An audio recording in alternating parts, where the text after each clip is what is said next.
Early round running backs aren't league winners. They're just performing up to their ADP. A real league winner is a player you get a little bit later that goes the hell off to a point that you did not expect.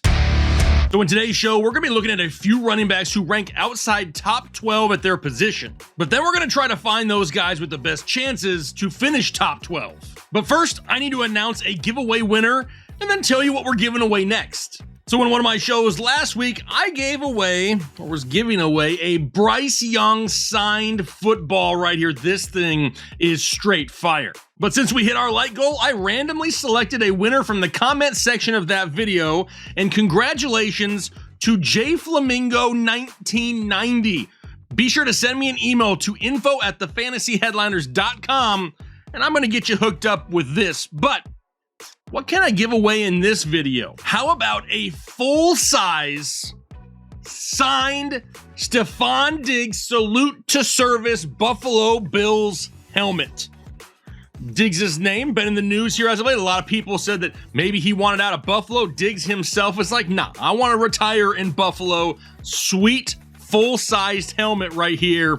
I know we got some members of Bills Mafia. I know we got some Stefon Diggs fans, but even if you're not, this is going to look good in your collection no matter what. So how do you get a chance at winning this helmet? It's super simple. Hit the like button right now on this video. Leave a comment down below so I have a chance to select your name, and then be sure to set up a free account over at pristineauction.com. It doesn't cost you anything. Head over to pristineauction.com. Use the referral code headliners when you do so. By doing that, we're going to throw a coupon into your account, so if you decide to find something you like at any time, you'll get a little bit of a discount on it as well. But the more people that head over to pristineauction.com and sign up for that new account, the more fire they send us so we can turn it around and give it away to you, the community. So be sure to go sign up for that free account. Like I said, doesn't cost you anything. When this video hits 1,500 likes, I'm going to pick a winner for the full-size Diggs helmet. But let's go ahead and dive in to today's content. So in order to try and find running backs that can finish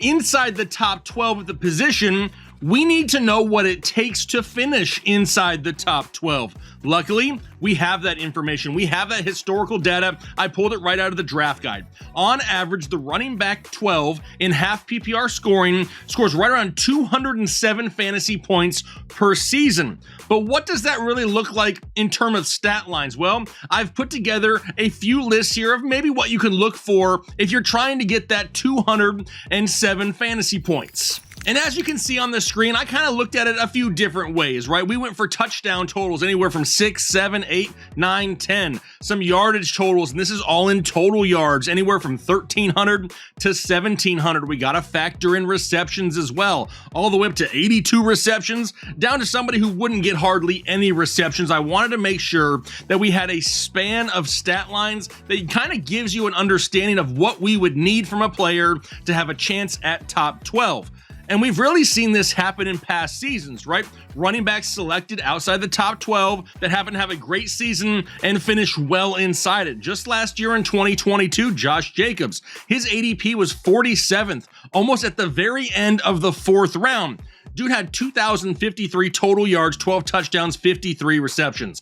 Tony Pollard last year had an ADP of 69th overall. Nice. And he had a total of 1,378 yards and 12 touchdowns to go along with 39 receptions. Jamal Williams, ADP 120th, so the last pick of the 10th round in 12-team leagues. He had 1,139 yards, 17 touchdowns, only 12 receptions. And then lastly, we had Ramondre Stevenson. New England Patriots had an ADP of 77th overall, 1,461 total yards, 6 touchdowns, and 69 receptions.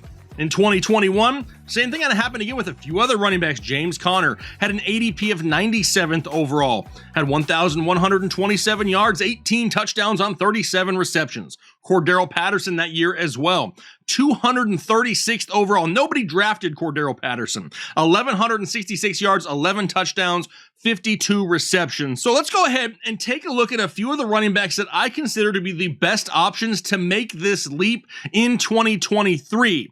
First, the guys who are just outside the top 12, but inside the top 20. Now, you're also going to see a meter next to each one of these guys' names, which really gives you an understanding of how likely I feel they are to have a good chance at finishing inside that top 12. First guy up is Jahmyr Gibbs, Detroit Lions. We've talked about him a lot this offseason. I really broke down his numbers in depth in a video probably like 2 or 3 weeks ago now called Steal These Guys. Make sure you check it out if you haven't already. But he's going to benefit from that pass catching upside. We already know that. He's going to get time in the backfield. He's going to see time in the slot. But don't forget, this backfield in Detroit produced 23 rushing touchdowns just last season. He's going to have plenty of opportunity for both him and David Montgomery to eat in this offense. It's not like it's, hey, Gibbs isn't going to get his because Monty's there, or Monty's not going to get anything because of Gibbs. That's not the way this backfield is meant to work. They're both going to have an opportunity to eat and eat a lot. I could 100% see Jahmyr Gibbs being in the area of 1,400 total yards and 7 touchdowns. With right around 50 receptions, the guy's opportunity to finish inside the top 12 is definitely there. How about Aaron Jones a little bit later in your draft? 207 fantasy points a year is what we're going for, right? That seems like almost a lock for Aaron Jones. Over the last 4 seasons, he's averaged 239.5 fantasy points. He hasn't even scored less than 205 fantasy points in the season since 2018. He's averaged 52 catches a year, which is great during that span, and hasn't had less than 7 touchdowns in a year since 2017. Aaron Jones seems like almost a lock to have a great chance of finishing inside the top 12, despite, as of right now, still not being drafted inside the top 12 at the position. What about Miles Sanders? A similar area for him and Aaron Jones. Now, Miles Sanders, he's coming off a career year in touches, yards, and touchdowns. Now he's signed with a new team in Carolina, a team that actually really wants him and wants to utilize him for all 3 downs. They've made it clear that they want him to be right around 50 receptions on the season. Now, Bryce Young has already been named the starter, and you know some pass-catching running backs can take some pressure off some rookie quarterbacks. Now, what has a lot of people jumping off the bandwagon of Miles Sanders is he's currently injured and really not going to play a whole lot this preseason. But that's okay. I'd rather him rest right now in games that don't matter, so he is 100% good to go week 1 of the season, because this guy is going to have a large role on this offense. If he's even in the vicinity of 50 receptions, and we stay conservative on touchdowns and say maybe he only scores 7 all season long, he's going to need 1,400 total yards to hit that top 12 finish. 1,400 total yards divided by his career average of 5.4 yards per touch would mean he's going to need right around 260 touches. He had more than that just last year in Philadelphia. This is a very doable number if he can stay 100% healthy. But now let's take a look at a few guys outside the top 20, but inside the top 30. The first one up, Alexander Mattison, Minnesota Vikings. And this one is somewhat intriguing to me. We know this offense, they're going to have scoring chances. We know that Alexander Mattison has no issues catching passes out of the backfield. He's caught 70 of the 84 targets in his career. So really, this one's going to come down to volume. Now, in the games that Alexander Mattison was the starting running back of the Minnesota Vikings, he averaged 4.4 yards per carry and 9.3 yards per reception. So even if we give him a modest 200 carries and 40 receptions, that's going to put him in the neighborhood of 1,250 yards. So no, maybe not a lock to be a top 12 running back for sure. But do you realize that with just 20 more carries, he's in the mix, especially if he can get right around 9 touchdowns this season. Now, maybe you're sitting there going, Jake, 9 touchdowns? That sounds like a lot. Dude had 6 last year and only had 89 total touches, so let that one sink in a little bit. It's not out of the question for Alexander Mattison to finish top 12. What about James Conner? This one, I feel is like it's going to be a little bit tough, right? But the chance is still there. We've seen James Conner outproduce his ADP in Arizona here in recent history. I just don't see Arizona scoring a lot of touchdowns this year, which means James Conner is going to have to rack up the receptions and yards to even have a chance here.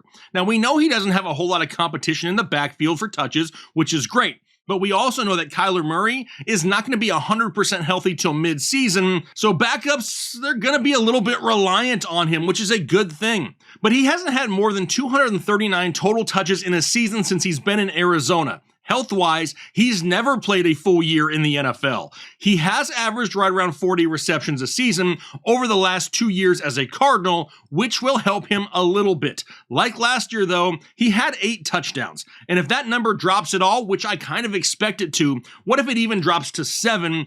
He's going to need 1,450 total yards. If it drops down to 6 touchdowns, he's going to need a damn miracle in order for this to happen. Given all of his career averages, he would need at least 295 touches to have a chance. His career high is 270, and that was back in 2018. It's going to be a long shot. He's going to need a lot to really go right for him. He's going to need to find the end zone a ton if he wants to have a chance at top 12. What about DeAndre Swift? The ultimate what if back, right? But the real reason he has a chance at this is the team that he plays on. Philadelphia is going to have no problem supplying touchdown chances for DeAndre Swift. We know he has the pass catching upside. We know he can make defenders miss and pick up big chunks of yardage. We know that if he touches the ball, he's going to produce. What we don't know is if this dude can stay healthy and on the field for majority of the season. So I really feel like it comes down to the yardage total. I can honestly see him right around 50 receptions with at least 7 touchdowns. But if he can stay healthy enough to amass 1,400 total yards, which he never has in his career, he would need upwards of 255 plus touches in order to get there. His career high is 213. We're betting on a change of scenery. We're hoping that this revitalizes his career. Is he capable of top 12 numbers skill-wise? 100%. Is he capable health-wise? A lot lower percent, and that's why the meter's not any higher than it is. What about Isaiah Pacheco? Because what's really helping him out right now is he is the only running back on the roster that can really do what he does, run between the tackles and catch passes. His name has been a little quiet this offseason, but that's because he's still rehabbing from offseason surgery and is just now getting closer to 100%. He's easily the most explosive running back on this roster, and in this offense, they're going to utilize that. And we saw at the end of 2022 when he really started to build up that trust in this offense. A Patrick Mahomes-led offense and a clear path to 250 plus touches. On top of that, a ton of scoring chances. He's one of the running backs, honestly, that I can look at this year, and I feel like he has a great shot at 10 plus touchdowns in this current Chiefs offense. And if that's the case, he'd only need right around 1,300 total yards and 34 receptions in order to finish inside the top 12. The dude had 13 receptions and 960 total yards and didn't even start playing more than 50% of the snaps last year until week 10. It is definitely a possibility. If he's healthy, big numbers could be coming there for Isaiah Pacheco. All right, now we're going to go outside the top 30. Now, this is the point where we really have to start considering these as decently split backfields. So touchdowns and touches, they're going to be a little bit harder to get. They will still have weekly flex upside, at least to start the season, but if the other back in their offense were to go down, top 12 potential easily. First one up, James Cook, Buffalo Bills. And really, right now, seems like he could be the 1A in the backfield here in Buffalo. But I'm still a little bit worried that he could lose some goal line work to both Damian Harris and Josh Allen himself. But this guy, James Cook, was so good last year.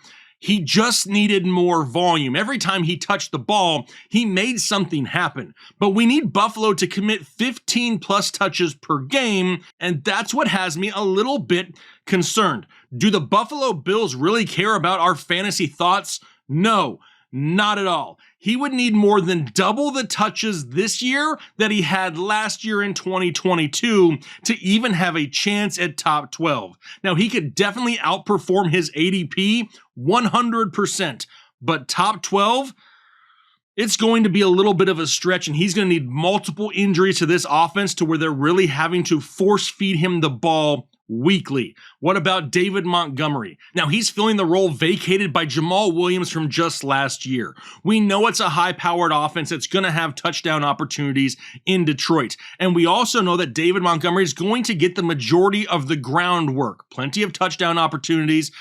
Could be a little bit touchdown dependent at times, though, because I still feel like Jahmyr Gibbs is going to be the guy with the lion's share of touches to start the season. Now, if Jahmyr Gibbs were to go down, huge freaking numbers for David Montgomery, and he would absolutely skyrocket up there as a league winner. What about A.J. Dillon? I think we kind of know what A.J. Dillon is right now, right? 215 touches, 1,000 total yards, 7 touchdowns a year. You can kind of earmark it for A.J. Dillon right around that stat line. And that's great considering the split that he still has with Aaron Jones. But over the last 4 years, Aaron Jones has only missed a total of 4 games, so it's really hard to know what Dillon could be if given the full-time job for an extended period of time. He's a solid running back in fantasy football, a great bench stash. But he's going to need Aaron Jones to go down for the year in order to really see what that ceiling could be. And I'm not about going into a year hoping for an injury to one of the best running backs in football. A.J. Dillon going to need a little bit of help to get that high.